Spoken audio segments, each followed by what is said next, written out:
This is not really the title of my talk, but lately I've been trying to work barbecue themes into talks, so you'll see more of that as we proceed. Tonight I'm going to talk about cybercrime. For me, I am the Chief Information Security Officer at Digital Shadows. I also run our threat intelligence team, so I have a team from Singapore to Europe to the US of about 20 intelligence folks, and I'm a former US Army intelligence analyst for about 5 years when I was there at Fort Gordon, and then I was in the UK as well. So I'm pretty passionate about intelligence. I'm pretty interested and passionate about cybercrime as well. This is kind of cheap. I realize when you go to some place and you say you love it, and I often say that about a lot of places I go to, and maybe I'm not being honest, but I actually love North Carolina. I'm staying here this weekend. My brother and his wife are nurse practitioners at Duke. My dad has retired here in Durham. This is from Asheville. I think last spring, I try to come here 2 or 3 times a year. I'm always looking for speaking opportunities in North Carolina so that I can have my work pay for it versus me pay for it, which is really nice. And sometimes I bring the kids along too. That way I'm only paying for one, or I get at least one discount and have to pay for 3 flights. But yeah, I do love North Carolina. I love the beer. I love the food. I like the barbecue, which is an interesting risk that I'm about to dig into being a Texan. How many people are barbecue people in the audience? Okay, good. Because if nobody raised their hands, if it was a bunch of vegans, I don't know that the talk would go so well. And actually, I eat a lot of vegetarian. My wife doesn't eat meat, so I actually cook vegan food really, really well as well. I smoke and reverse sear cauliflower, interestingly enough. But I'm not going to have any of the vegetables that I work in this particular talk. But it is always a little risky when a Texan's going to talk about beef in a pork place. Anyone know what the cut of the meat is there on the left? And then on the right? Any Californians in the house? Tri-tip. Tri-tip. So there's a lot of Californians in Texas, and they've introduced me to tri-tip. That's Wagyu beef tri-tip. It's probably like 5 pounds, and it's like $35. It's delicious. Wagyu marbling is so good, so good. It's a good thing we already ate. Thank you, Chick-fil-A. Before, because sometimes I'll do the barbecue bit, and we haven't had a meal yet, and it just doesn't go down very well. This is brisket. I do a barbecue for Digital Shadows. We have about 20 people in Dallas. In the fall and in the spring, I always do a barbecue. I have about 40 or 50 people over. So I did 2 briskets there. And then I know even within the state, there's a little bit divide between vinegar and tomato-based barbecue sauce. I don't really like vinegar that much, so I'm more of the tomato side myself. And Texas isn't really big on sauce anyway. Like for us, the right way, I guess to say, is about the meat and the rub that's on it. But I'm an equal opportunity carnivore, so whenever I travel anywhere, I always like to eat. Like I go to London a lot, and my colleagues are like, why don't you get barbecue? And I'm like, I'm not trying to be like a Texas barbecue elitist, but if I'm in London, I'm gonna eat Indian food. You know, if I'm in San Francisco, I'm gonna have Asian food, I'm gonna have ramen, whatever. So I will have some pork this weekend for sure with my brother. I've already got that lined up. But why not do both? Like we can all get along. Pork lovers and beef lovers can get along. And this is from the barbecue at my house in the fall. And I have pork belly burnt ends there next to the brisket. So I've got both sides of the house. And then I did for the first time, I did a blueberry bread pudding. So I smoked a blueberry bread pudding, and then I had like a blueberry jalapeno sauce that I had for it. It was delicious. I did it for a practice run. I won my first barbecue competition. I know we're not talking about anything cybercrime, but we'll get there, don't worry. Yeah, I won my first barbecue competition, the only one I've ever done. I was competing against 6 other dads at an elementary school, so it's not like it was, it's not like we're talking Memphis in May or something, something like that. But like I say, barbecue always finds a way into presentations. Now here's my awkward pivot, and cybercrime also finds a way.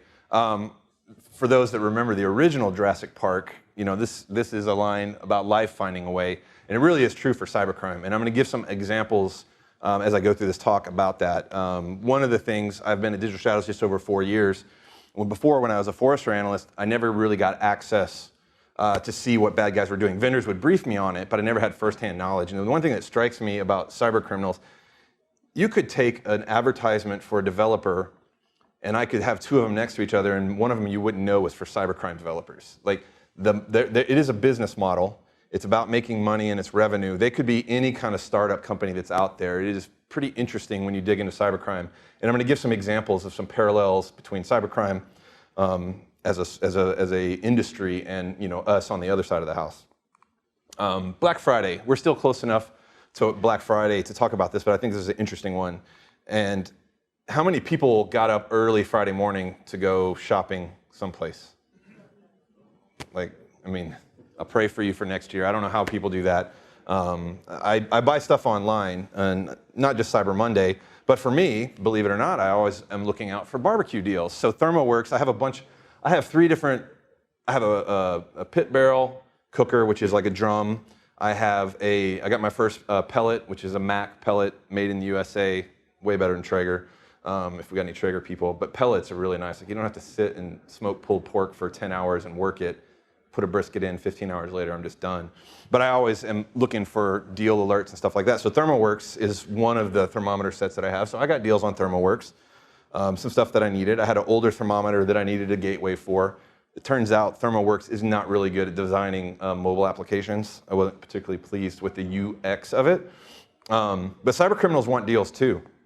They're really into it.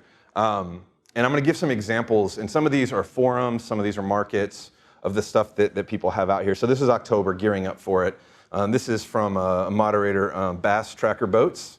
And he's laying down some ground rules. Black Hat World is a forum. It's kind of gray. There's legit stuff that goes on there, but then there's a lot of like community black hat type of activity that's going on as well. But he's laying out the deals for basically, here it's a site set up basically, here's all the deals that we're finding on different types of black hat stuff or things that technology people would be interested in. Like, I think I bought the Lifetime Shodan discount on Black Friday, and probably a lot of people in the room would do that as well in the past. But a couple things that they had deals on here. Use this code Black Friday for 22 to 35% off spiders, website content generators. So if I'm trying to fish your website, here I can get a deal and do that a little bit cheaper. Search engine ranking, captcha breakers, that's something that we have to deal with quite a lot on our side when we're crawling. I have humans that do manual work, but we also do automated work. So we have to do some of this stuff ourselves to be able to scrape sites or use proxies and use rotating proxy networks. So the bad guys that are looking at their web logs are trying to find me crawling their sites. So maybe I should have taken advantage of this discount. I'll hold out for next year and see what discounts they have there. Here's another one, and this is on a VPN. So obviously VPNs are really important. If you don't think so, if you're familiar with Sabu thought he was VPN'd in when he was not and gave up his real IP address. And then the FBI came a knocking, and now, however many years later, he's a consultant, which seems to be the case a lot. So here's a huge 92.5. I'm curious about 92.5. Was that for the people that are like, 92 is not a big enough discount for me, so I need that extra 0.5% to make me buy it? So 5-year plan, coupon code. Let's see, this is proxies. Proxies are super important. I actually didn't know this, and I actually looked this up, so I don't know that it's true because Wikipedia, but I have seen it being said that this is correct, like traffic jams and Thanksgiving is where the Black Friday term came from. Can anybody validate that? Because all I've got is Wikipedia, and I don't think that's a good source. Not really. And if I was, I don't think my daughter's teachers would approve a source of Wikipedia. But there's also another interesting thing on the Russian scene.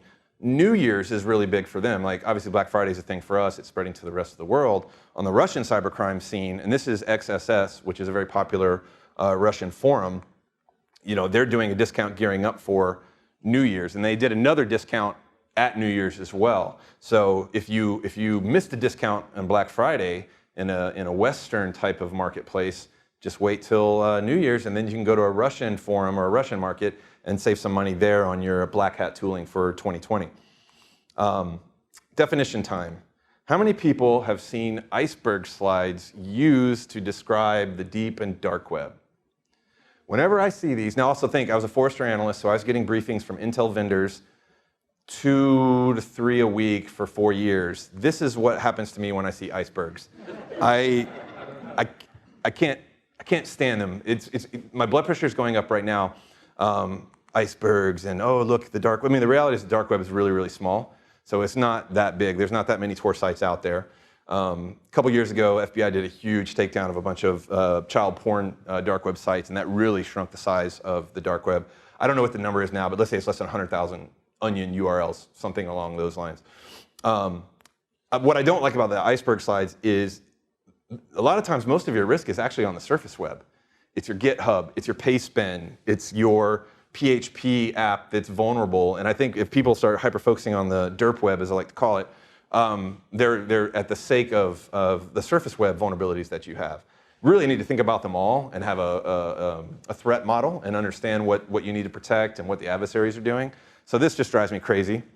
Also, there's more of that. Now I did put this on here specifically. This is a joke. I'm not seriously putting a hacker with a hoodie on, but I just want to say that picture, stock art, also makes my head explode when I see that as well. So I'm not a fan of that, but you see it would be kind of cool to be a model that did, art for the hoodie stuff. I wonder how much those guys make for those sites. I'd always use Pixabay and all the free stuff. Actually, if you want to use, just Google head explode with image search free, and this will come up there. I couldn't believe it's free. I'm going to start using this. Is my new favorite image. I think you can apply it to so many things. Vendors talking about zero trust at RSA last week, head explode. That's for someone that wrote a lot of zero trust research when I was at Forrester. It kind of pains me to see that vendors hijack zero trust a little bit. So when I talk about cybercrime, I don't talk about icebergs. I don't talk about the derp web. I like to just talk about cybercriminal underground. It doesn't matter where they're operating. They operate across all three. A good example is in Russia. Why do I need to use an onion site? If I'm not going to go after Russian citizens or Russian financial institutions, nothing's going to happen to you. So why use that when I could just be out on the open web? And that's what some of the forums that we'll talk about, or actually all the forums that we'll talk about today are. Anyone watch Peaky Blinders? So this is a little bit of a stretch because obviously there's no technology there, but it doesn't matter if you're doing crime in London or Birmingham. Law enforcement is going to track you. Now, if you don't know this show, I highly recommend you watch it. I'm actually not up to speed on the latest season. I actually want to have like a Peaky Blinders outfit. I think they're pretty sharp dressers with the vests and stuff like that. But yeah, right, the law enforcement is going to go after these brothers no matter where they operate. They're not just going to focus on one area. This is a very interesting thing. A quick question. How many people in your companies do some sort of activity engaging with cyber criminals? One and two. Well, yeah, I imagine a lot of your employees and colleagues are engaging with cyber criminals and just don't know it. They're clicking on things. But this is a very small amount of hands ever go up. It's large financial institutions, technology companies, that sort of stuff. The FBI just last week released this document. So if you're interested in the FBI's view on what is legal and what is not legal when engaging with cyber criminals, this is a cool read. There's a couple examples that they mention here. Don't be a perpetrator. So don't sell stolen goods. Don't use somebody else's identity.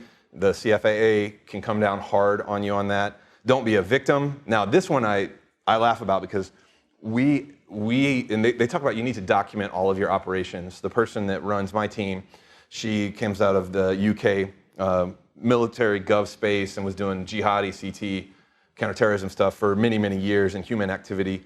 And so she documents everything. And when we saw this come out, we already get a legal review anyway. But I was like, oh my gosh, I'm so glad we have her in place because everything that the FBI is saying, we're doing. We're doing it the right way. So there's a lot of risk there, but don't be a victim. We see it all the time. We'll do an operation, we do a risk assessment on it, and we're like, oh, this is a ripper. That would be some of the slang that you'll hear. In Russian, it's kadala. This is why when you hear people talk about, if you hear someone talk about their AI legends or personas that they're using to talk to cyber criminals, it's BS. I mean, maybe there's somebody that's doing in DARPA or something like that. I highly doubt that use case for them. But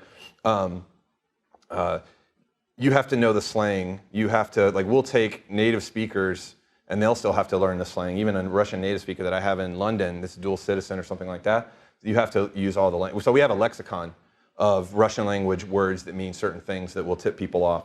But don't be a victim. We'll see ones where it's like no honor among thieves. I'll talk about that a little bit later, where we're like, oh, look at this seller. They are not trustworthy. We think if we're going to spend X amount of money or whatever it is that they're asking for, on behalf of one of our clients, we'll get burned. So this, I think, is a really good one. But I think there's a lot of people that do become victims that are out there.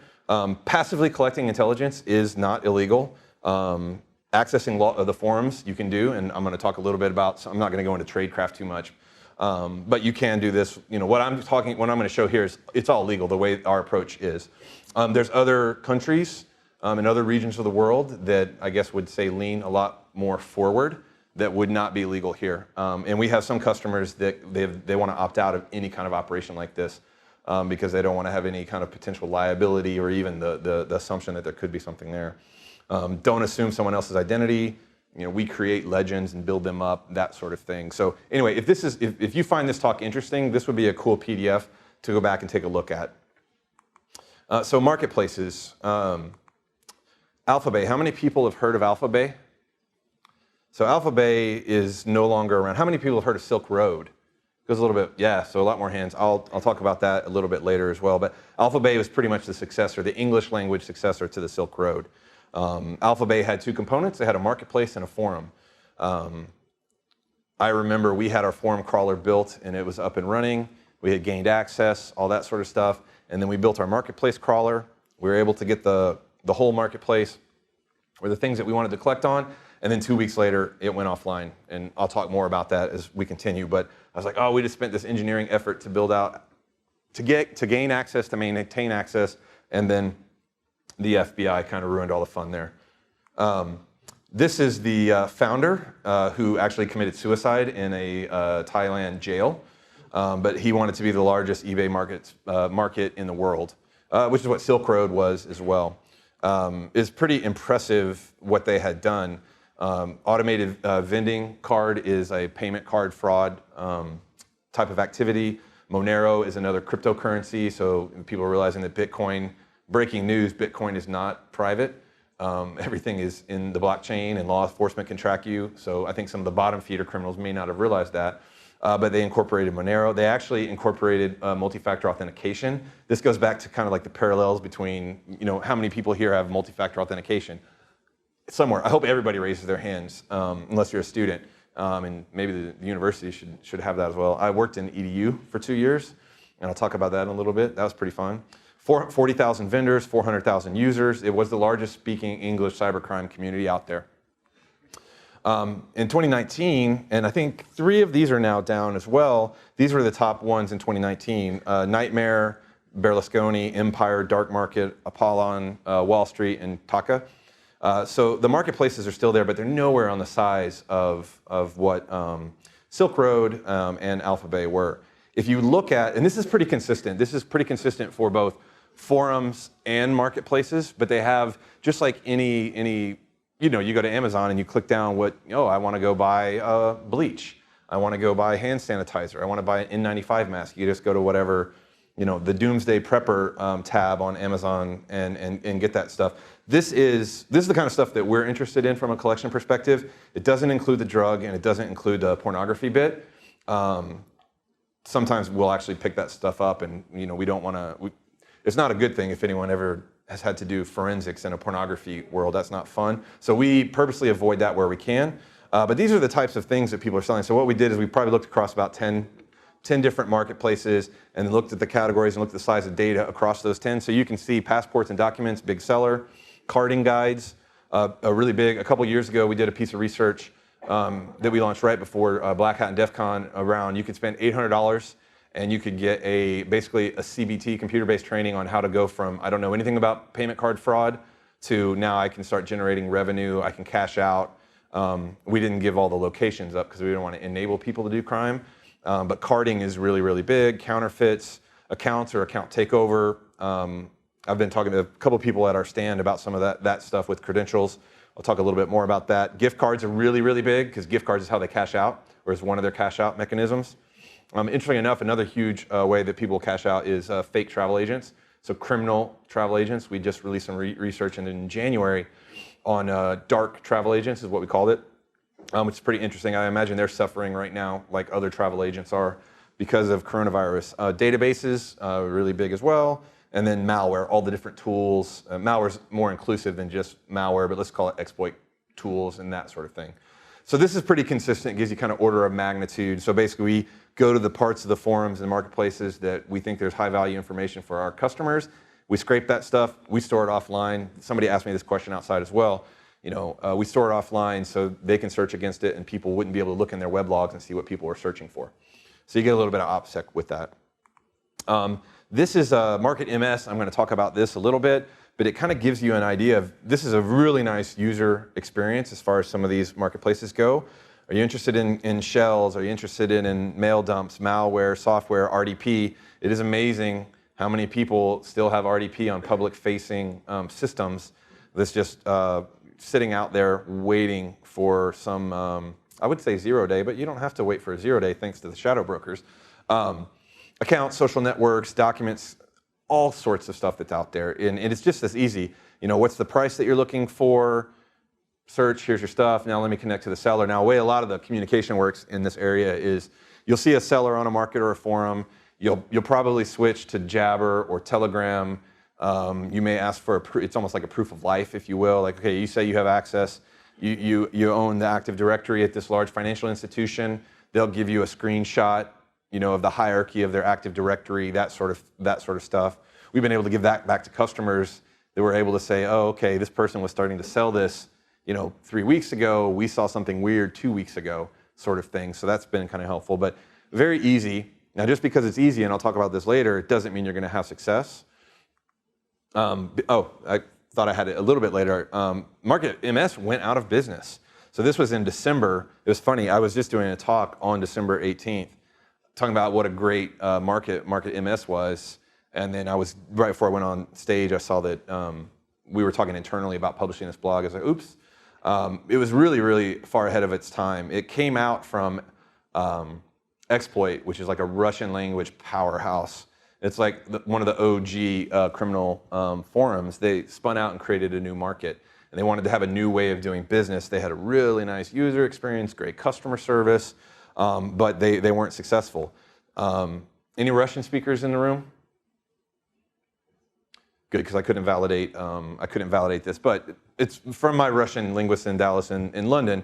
This is what they're talking about. This is very different because there's exit scams that happen. Has anyone heard of the term exit scam before? This goes back to like no honor among thieves, where I'm a seller, you give me money, and then I give you whatever it is I'm selling, the product, the service. In this case, they get all this money and they're holding it before they deliver the goods or whatever, and then they disappear. This happens all the time on marketplaces. It's a really big deal. And so anytime a site goes down, people are like, oh, it was either an exit scam or law enforcement has done a seizure and taken the site down. This was the exact opposite of that. This is amazing customer service, even when they're going out of business. They announce that they're no longer going to accept new deposits.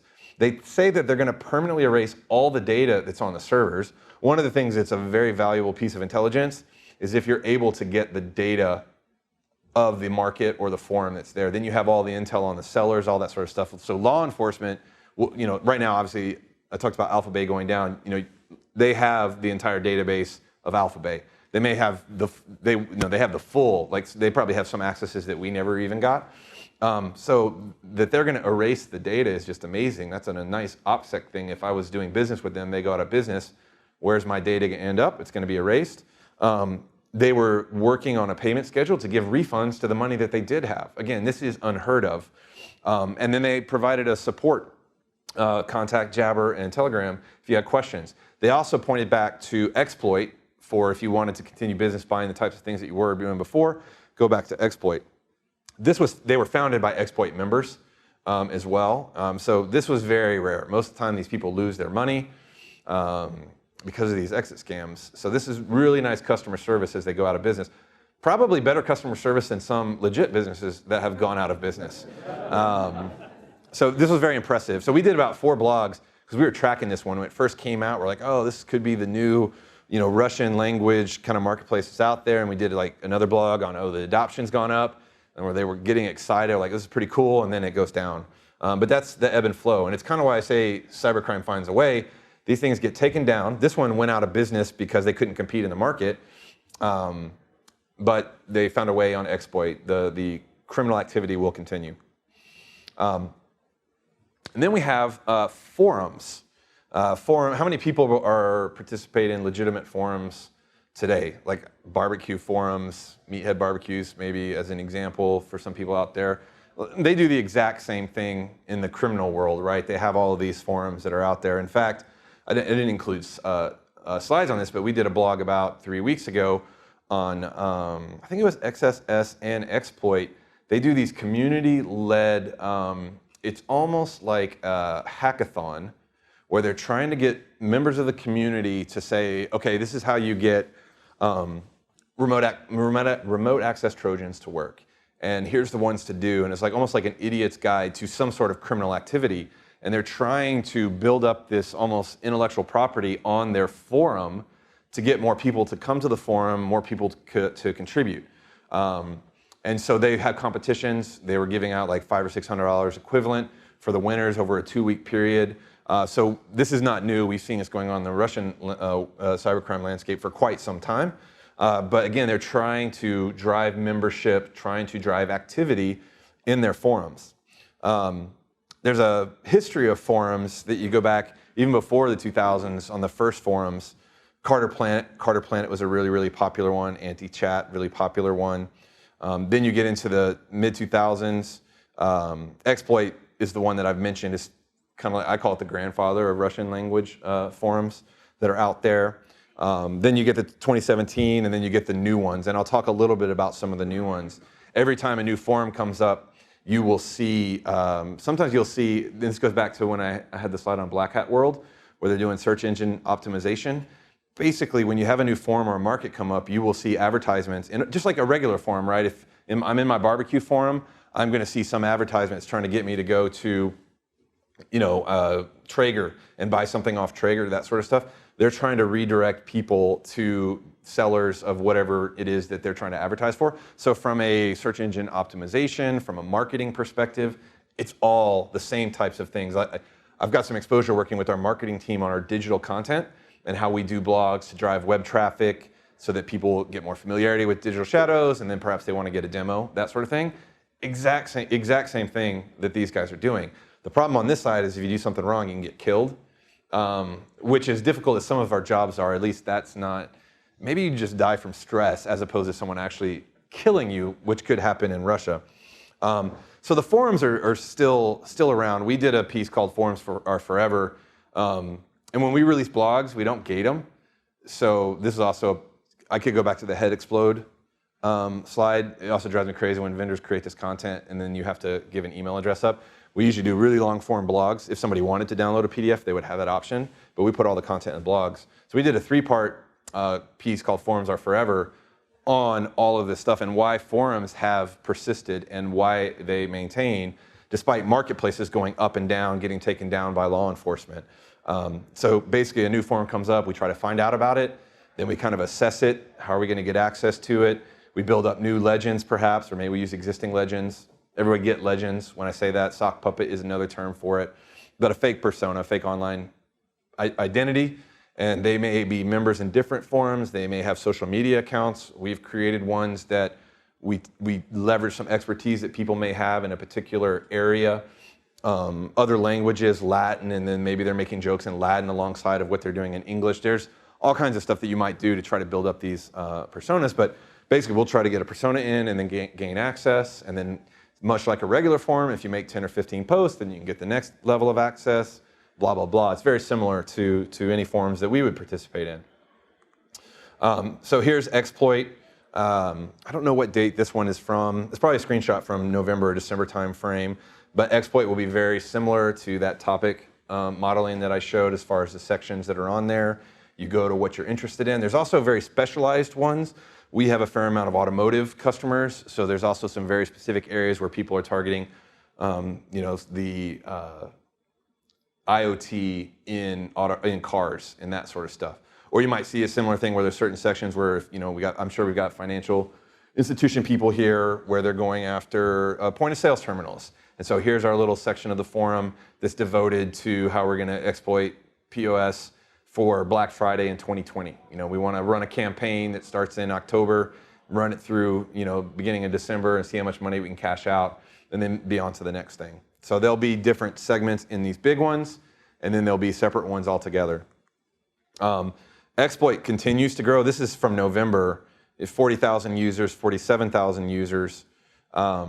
there, and then the post counts. Over a million post counts in exploit.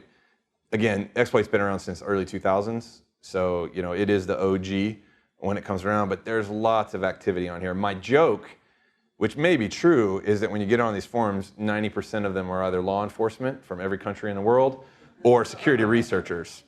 In fact, going back to the automotive example, we will compete against other vendors in the space, and we'll be doing we call it a trial or whatever. We have an automotive customer come on, we talk to them, we understand what they're interested about. We start to build out we call it a collection plan for them. What's their threat model? What do we think they'd be interested in?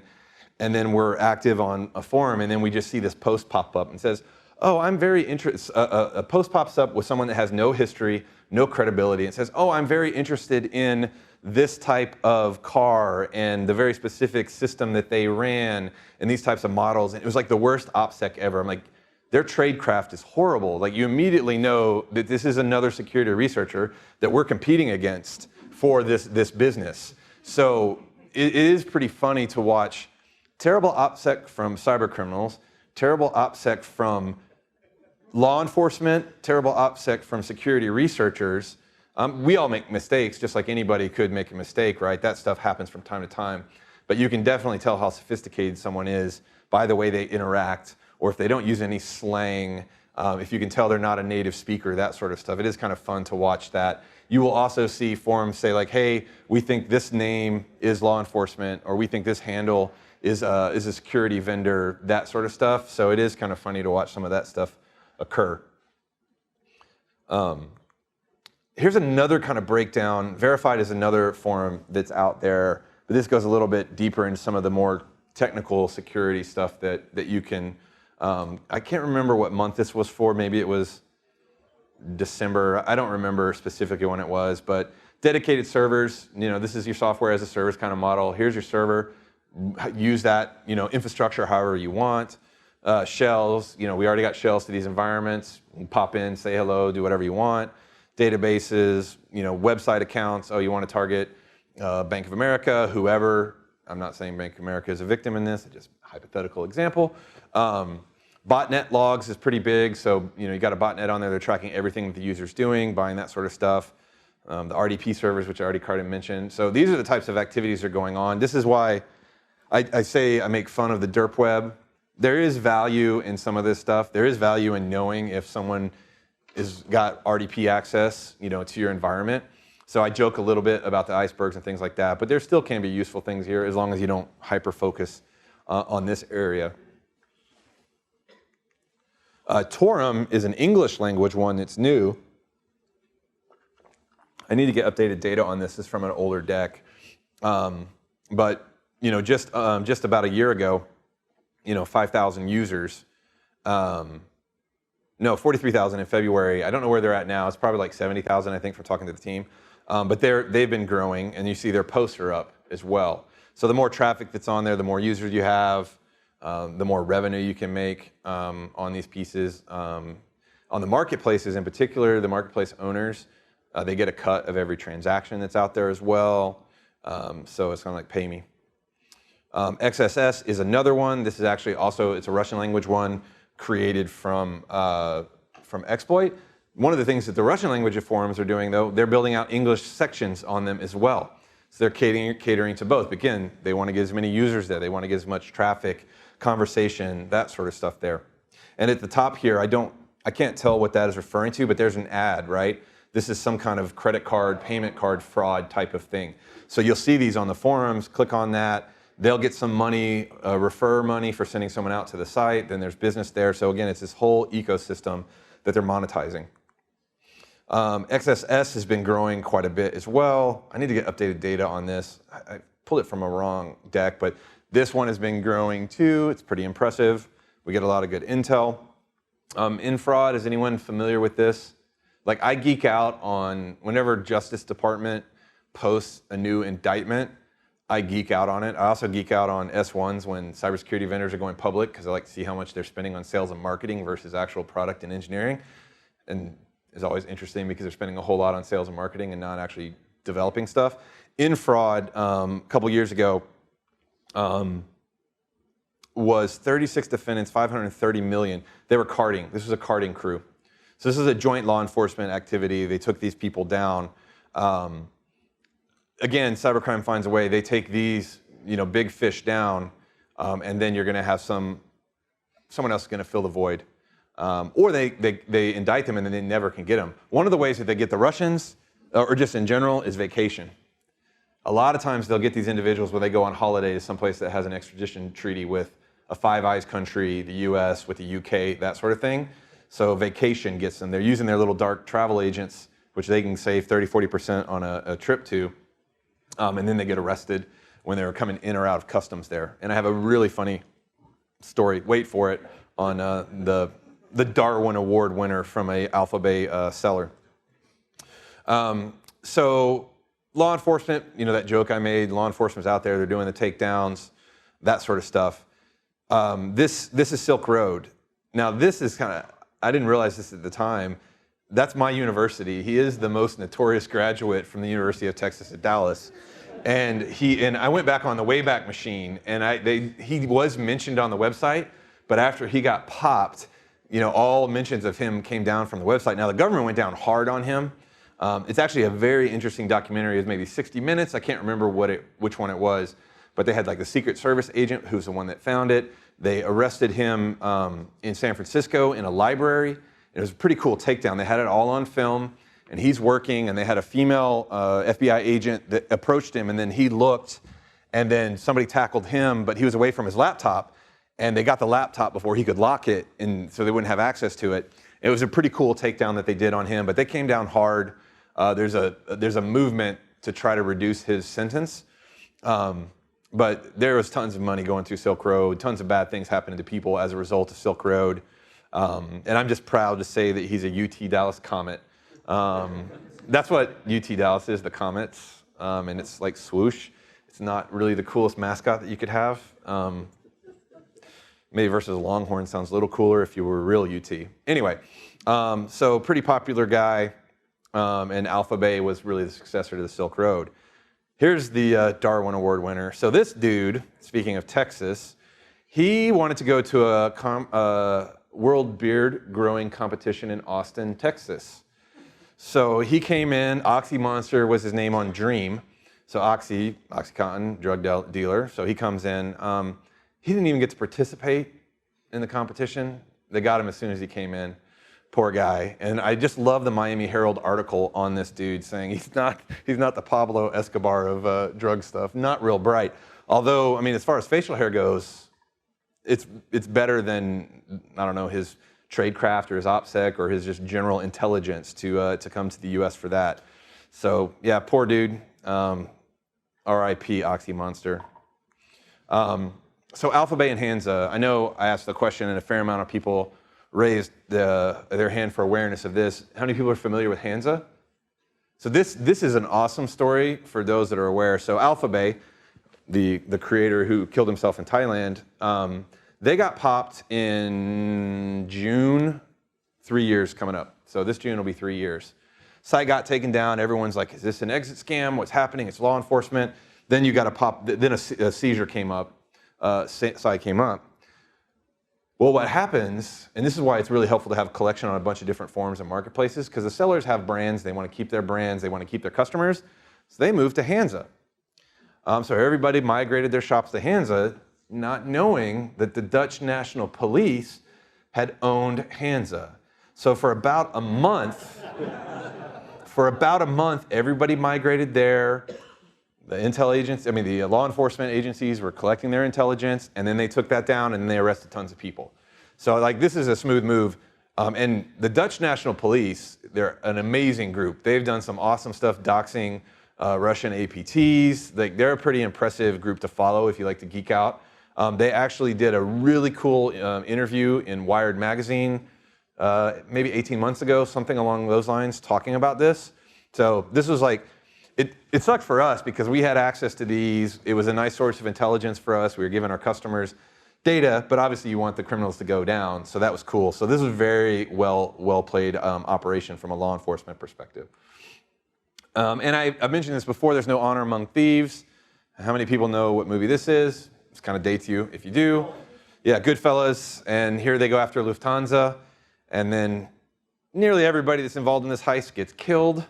I think it was 6 million at the time, I think is about what the number was, which seems kind of small in present day. But there is definitely no honor among thieves in the cybercrime. I've already given examples, but here's another exit scam with Wall Street. Again, every time anything goes down, everyone just first thought, exit scam, second thought is law enforcement.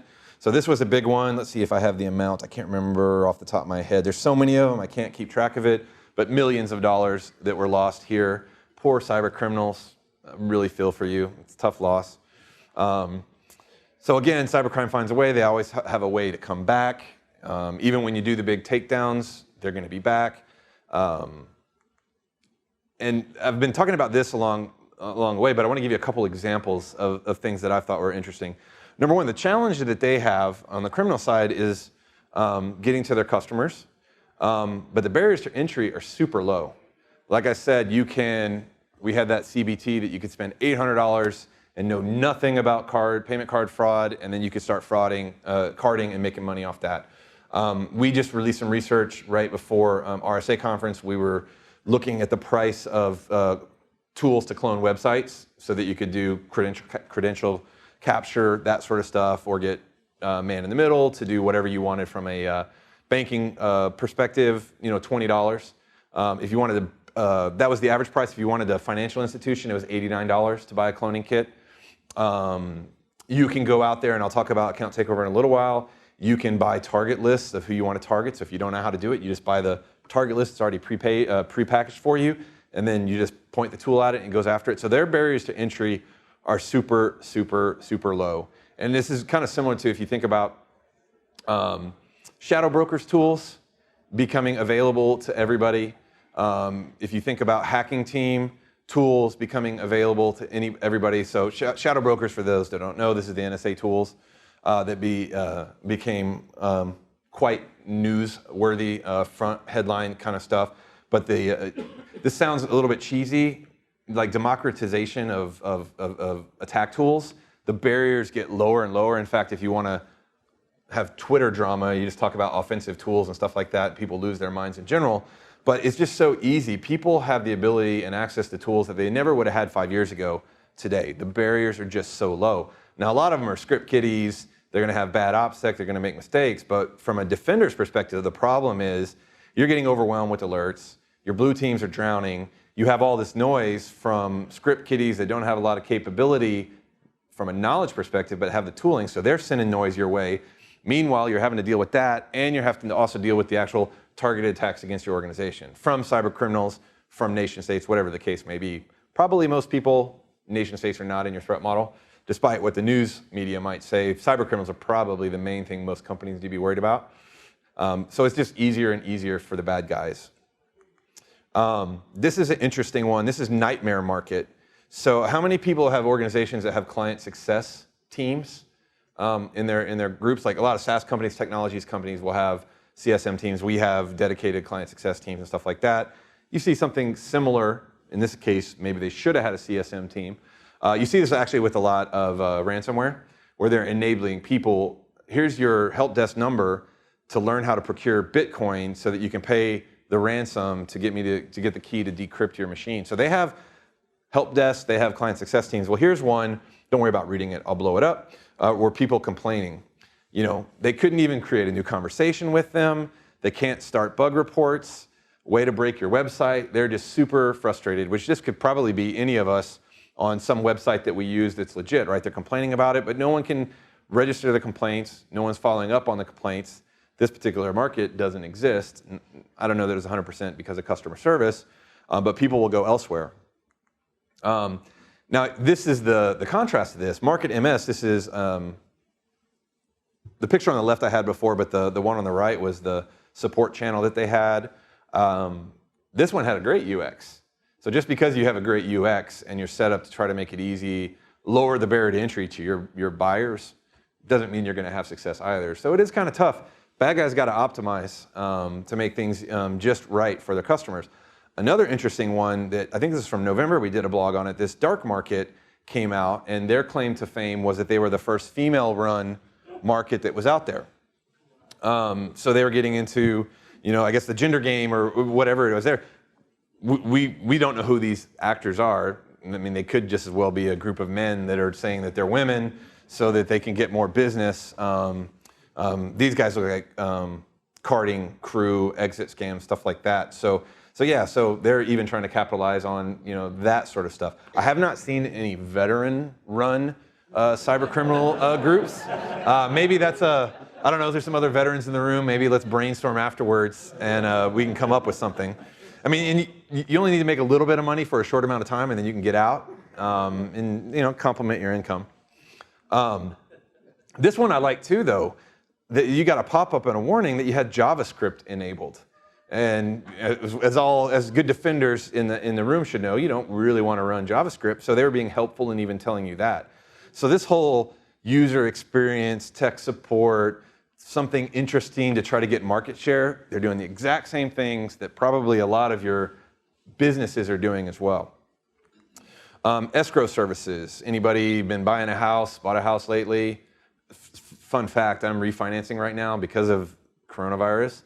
Interest rates are crazy low right now, so we're going to save like $350 a month on a mortgage from going from like 4% to 3% or something like that. So if you have a mortgage and you're thinking about refinancing, side note, might be a good time to do it. I'm not recommending refinancing through the dark web. I think a legitimate lender would be the route to go there. But they have escrow services, and this kind of goes back to the exit scam. One of the reasons that you have an escrow service to try to avoid an exit scam is, say, I'm going to buy my weekly hookup from Oxy Monster, right?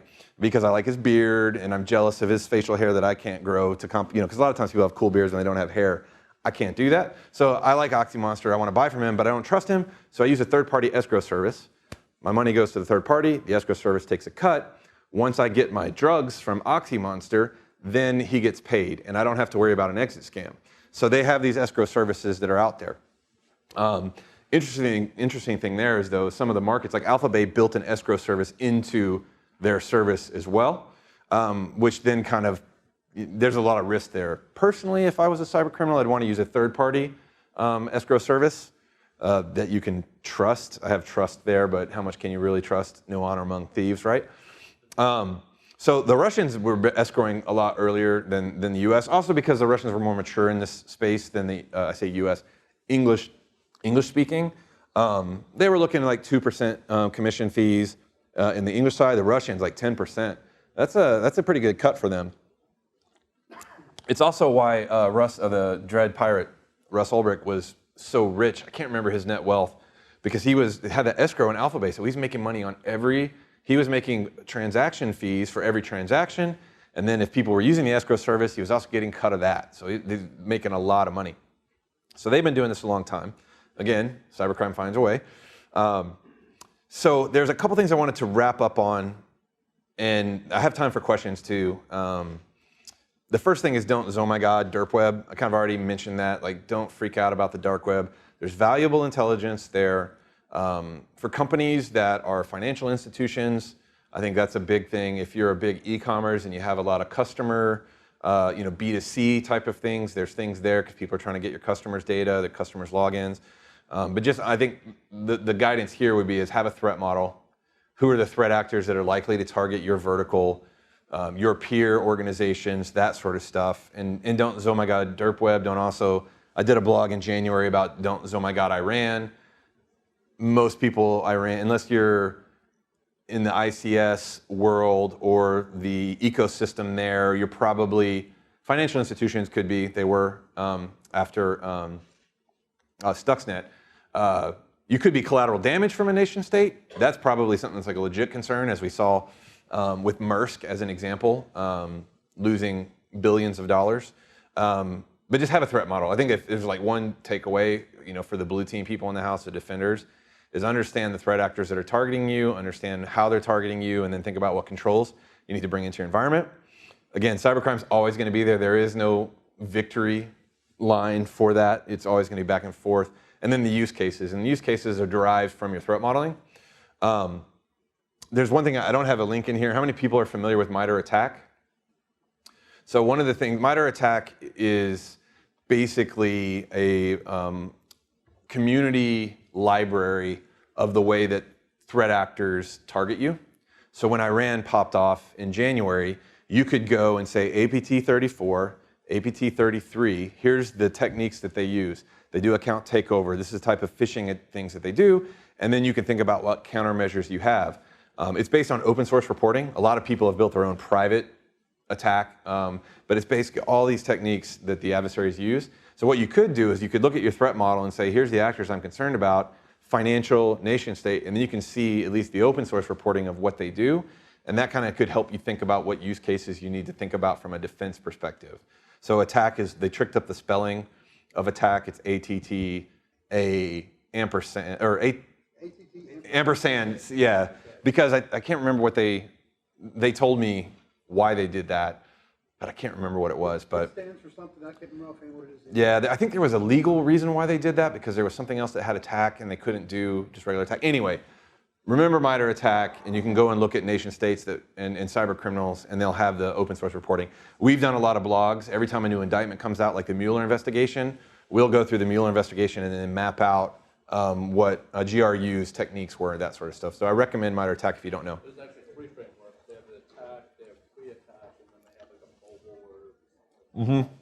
So the comment was they have three frameworks. They have pre-attack, which I think they're trying to rework. Then they have the regular attack, and then they have a mobile-specific one as well. So it's a really good resource. It's community-driven. We have a podcast. I saw some people picking up stickers, Shadow Talk. We just had 2 weeks ago, 2 women on the MITRE ATT&CK team talking about MITRE ATT&CK. So that's a good podcast. If you want to learn more about MITRE ATT&CK, I would recommend that. There was one use case I did want to dig into and give a little bit of color on, and I touched on this a little bit before. How many people are worried about how many people know what account takeover means?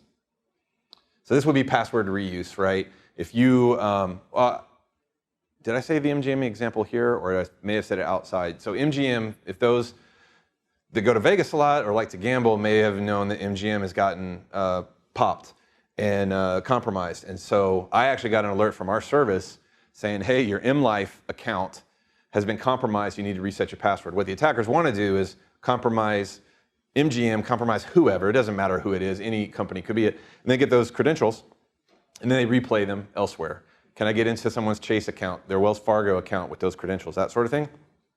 In the enterprise side, try to rip off the consumers and get their money. On the defender side, they're trying to get access to the environment. That could be their foothold into the environment. So then they start pivoting around and doing whatever. So account takeovers are really big. Sentry NBA is something I alluded to a little bit before. You can buy attack lists for Sentry NBA. Sentry NBA is you can get the tool for free. And basically say, I want to target Digital Shadows. And then if Digital Shadows was a bank, you could get all their IP space. And then you get every user that's there, and you just plug it in, and it runs through. It's not the most stealthy manner. If you have a web application firewall, hopefully it would be detecting it. They do turn it down to do it slower, but basically it's just trying a bunch of accounts until it get one that works. There's other tools that are out there, but for less than, we did a piece on this about 2 years ago. For $300, you could be up and running and targeting retail finance institutions quite easily with probably about an hour's worth of research online.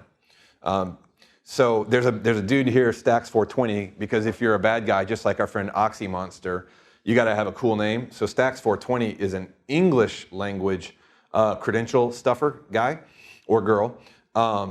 And he has built up Enigma, advertising, SEO. In 2 years' time, this is probably one of the premier account takeover sites that's out there. Sometimes the AVCs are for payment cards. This one is an automated vending cart for credentials that are out there. So this is, if you're worried about account takeover and the defender side, Stacks420 is someone that you want to track. But the way that you would use, take threat intel about an actor and what they're doing, here's the proactive things that you can do to defend yourself. I would say some of these don't cost money, but some of them do, right? Have I been pwned? I think everybody here should be using Have I Been Pwned. If you're not, go Google it right now. You'll get an alert when any of your personal stuff comes up in one of these dumps. Troy Hunt sold the Have I Been Pwned to KP, I can't remember, one of the public accounting firms in Australia, but highly recommend Have I Been Pwned. We're kind of like a commercial version. We have other collection, but we do something similar in our service. Monitor mentions for your brand. People will be on these forums, will say, hey, I just owned Digital Shadows. I have all their usernames and passwords. You'd want to get an alert on that. You can build your own crawlers and do this stuff yourself. Look for leaked credentials for your customers. For those that are like B2C example. I already mentioned web application firewall, having that in place. If you use Amazon, just use their WAF. You can actually take, this is a more technical example for some probably, but every browser, anything that uses web has a string attached to it, so you'll know that it's coming from Mozilla or it's coming from Chrome or whatever. You can actually plug in the known strings for these tools in and then just block them. That'll block the script kiddies. That'll block the noise for you. It won't get a targeted attack. User awareness around not using the same password, that sort of stuff. Track the credential stuffing. Go to the parts of the forums and marketplaces where they're selling tools. Know what the latest and greatest is on those. Multi-factor authentication. I know this is easy to say. It's much more difficult to do across the enterprise. But this would be where you get a text message when you want to log into you should be doing this on all your financial institutions anyway, from a personal perspective. That'd be two personal things to do, recommendations. Sign up for Have I Been Pwned and sign up for multi-factor authentication on your financial institutions, your credit cards, your banking. Just have a couple more slides. I've mentioned the podcast before. We do a podcast every week where we go through like top 2 or 3 stories. We'll usually highlight a cybercrime story. And then we do special editions, like the FBI just released their Internet Complaint Center report. So what FBI saw in 2019 from a cybercrime perspective, we did a blog on it, and then I joined a podcast episode of that. So we do special ones. We have guests on as well. We have customers on as well. So I think we've been doing it. We have about 140 episodes, something like that. So we've been doing it a little bit. So check that out. Let me pause here and just say, does anybody have any questions? I gave a ton of anecdotes as I went through it. Any follow-ups? What are the recent things you found? Well, one of the examples that I was going to show, I guess maybe I was the victim of not hitting save on a deck. But basically what we do is we have a feed for our customers of just stuff we observe in cybercriminals. So one example was a seller, his name's Spectre something, that was advertising access to a financial institution's database for their users. Another one that we got this week was somebody that was doing point of sales terminal hacks that were out there. Another one was someone that was selling a pre-made kit on a phishing template, a coronavirus phishing template, so that you could get in on the, how all the phishers do that, right? I say the Olympics are coming, we'll see the Olympic spam and phishing, although maybe the Olympics aren't coming there. But yeah, just a couple examples, but that's the kind of stuff that we're monitoring. We send out to all of our customers, and then some of the stuff we only send to specific customers. Like if you are a bank, we're not going to tell everybody in the world that you've been pwned. We'll tell that individual bank that we found something there. Comment or question was around credit card fraud software. That gets more onto the prevention side because we're kind of doing the detection response. By the time we found it, they've already been popped. I don't know about the efficacy of I will say this, a lot of customers use our service as a backup control to some of their risk-based detection. When is this person logging in? Is Rick's login to Chase not the normal time? Is this an unusual transaction? So there's a lot of anti-fraud capability. But I can just say, at least from my customer base, people are still using that capability that we have. So maybe as a backup, or maybe that fraud detection isn't where it's at. But that's not a space I have much knowledge in. Any other? What's the attack podcast? What's the name of that? Shadow Talk. The question was, what's the podcast? So if you just Google Digital Shadows and Shadow Talk, you'll find it. Anything else? All right. Oh, one back in the back. We got one more. You will see people talking, you'll see chatter. The question was, do you see people talking about targeting open source libraries, which all of us use everywhere? Just think about Equifax as an example there. We'll see chatter about it. Adversaries like, oh, here, let's exploit this. We found something in SSH or SSL, that sort of stuff. So you'll definitely see chatter around that sort of stuff. Obviously, it'd be some of the more higher access forums in some cases, because they want to keep it to themselves and not let the script kid. Because once the script kiddies get it, it's too late. If a script kiddie has it, it means the real cybercriminals have been using it for 6 months, a year, or longer. All right. Well, thank you guys for having me. I appreciate it.